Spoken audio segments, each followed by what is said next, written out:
Alors, aujourd'hui, pâte levée feuilletée. Donc, j'ai préparé mon pâton.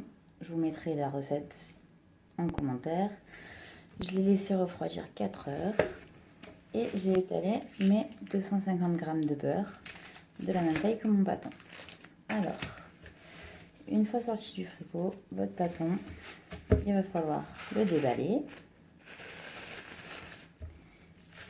et lui faire une longueur 2 fois égale à celle de votre beurre pour pouvoir l'incorporer.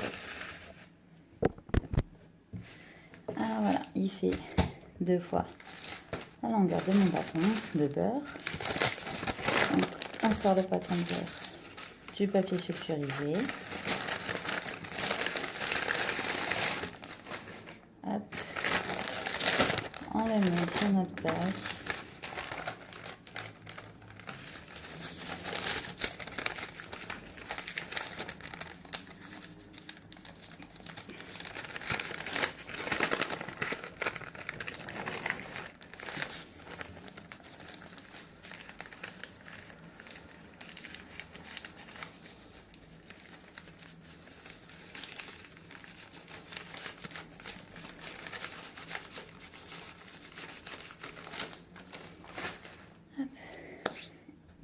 On le referme.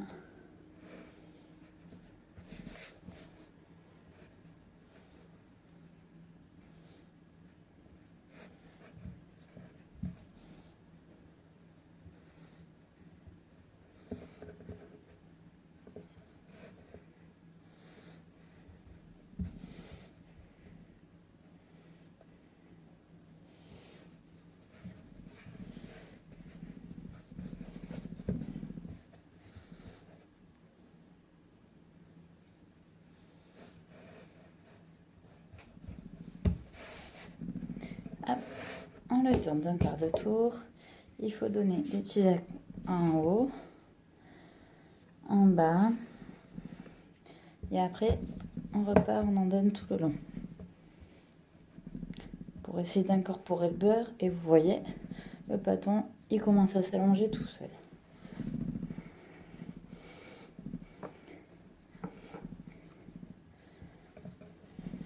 On recommence encore une fois.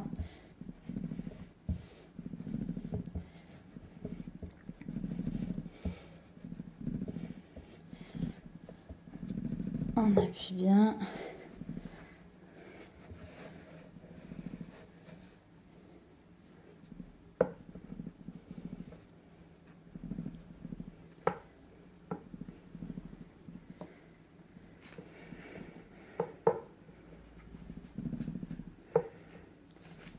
Hop, hop. Ensuite, on décolle un peu, on peut éviter que ça colle. On fait un peu de farine. Et on va l'étaler.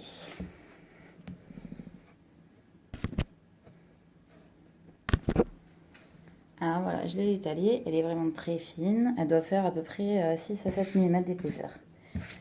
Alors on essaye d'enlever un peu l'excédent de farine s'il y en a, et on va la plier,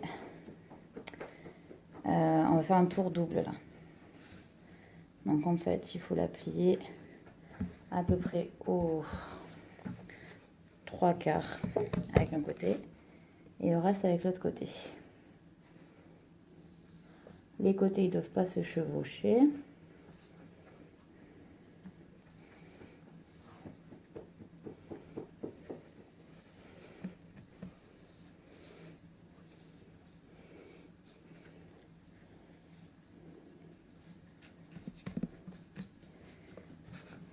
Hop.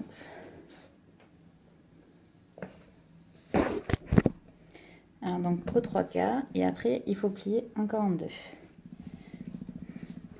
Et comme ça, je vais essayer de vous montrer. On voit qu'il y a 4 couches. 1, 2, 3 et 4 couches. Voilà. Alors, on va le filmer. Et on va laisser reposer au frais encore 1 heure. Donc on se retrouve dans 1 heure. Alors, on a sorti notre pâte du frigo après 1 heure. Et on va l'étaler pour faire notre tour simple. Alors, maintenant qu'on l'a étalé, on va la plier en 3 pour faire notre tour simple.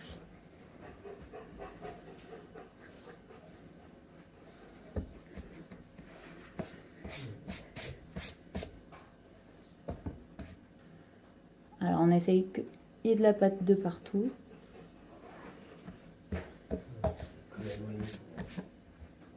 On plie en 3. Et vous voyez, là, on a 3 étages. 1, 2, 3. Et on repart pour 1 heure au frigo. Alors, j'ai oublié de vous préciser qu'on doit avoir la pliure côté droit, toujours. Celle-ci. Et le reste de l'autre côté. Alors, maintenant, on se retrouve pour la base finale. On a le droit de la travailler, la pâte, dans les deux sens, pour avoir une épaisseur de 3 à 4 mm. On se retrouve après. Alors, une fois qu'on a une épaisseur de 3 mm, on va pouvoir découper donc, les croissants ou les pains au chocolat qu'on veut faire. Alors, une fois qu'on a découpé nos croissants, voici un, on étire un petit peu la base, on fait une légère incision là sur le haut et on les laisse reposer un petit quart d'heure avant de les rouler. Alors, pour les pains au chocolat, on met une tranche de chocolat. Ensuite, on roule la pâte sur le chocolat. On appuie un petit peu pour que la pâte colle entre elles.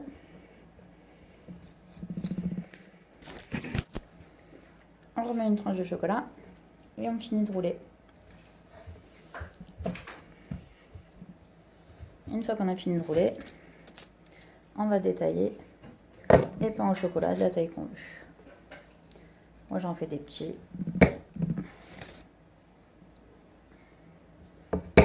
On en fait de la taille qu'on veut. Et je sais pas si on peut voir la découpe, mais on voit bien le feuilletage. Et ensuite, on va laisser reposer nos croissants et nos pains au chocolat pendant 2 heures. Au bout d'1 heure et demie, pensez à préchauffer le four thermostat 7 ou à 210 degrés. Alors, après 2 heures de pouce, voilà les petits pains au chocolat, les petits croissants. Alors, les badigeonner de jaune d'œuf et les mettre au four 12 à 15 minutes. Alors, après 15 minutes de cuisson, voilà nos petits pains au chocolat, ils sont tout beaux. Et nos petits croissants tout beaux.